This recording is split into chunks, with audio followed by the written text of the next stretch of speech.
ایک انگریز کو بچپن سے ہی یہ خوف تھا کہ جب وہ سوتا ہے تو اس کے بیڈ کے نیچے کوئی ہوتا ہے، لیکن بڑا ہونے کے بعد اس کا یہ خوف دور نہ ہوا۔ بڑی سوچ بچار کے بعد وہ ایک ماہر نفسیات کے پاس گیا اور اسے اپنا مسئلہ بتایا کہ کوئی حل بتائیں، نہیں تو میں اس خوف سے پاگل ہو جاؤں گا۔ ماہر نفسیات نے اسے کہا کہ مجھ سے علاج کروا لو، 1 سال میں تمہارا یہ مسئلہ گارنٹی کے ساتھ حل ہو جائے گا، بس ہفتے میں 3 دن تمہیں آنا ہوگا میرے پاس۔ انگریز نے پوچھا اور آپ کی فیس کتنی ہوگی؟ $200 فی وزٹ، ماہر نفسیات نے بتایا۔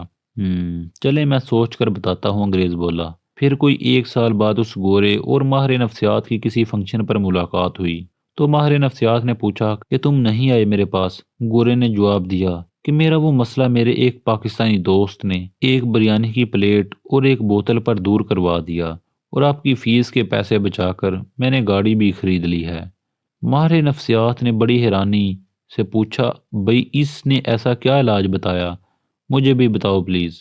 گورا پاکستانی دوست نے مشورہ دیا کہ بیڈ بیچ دو اور فرش پر گدا ڈال کر سویا کرو۔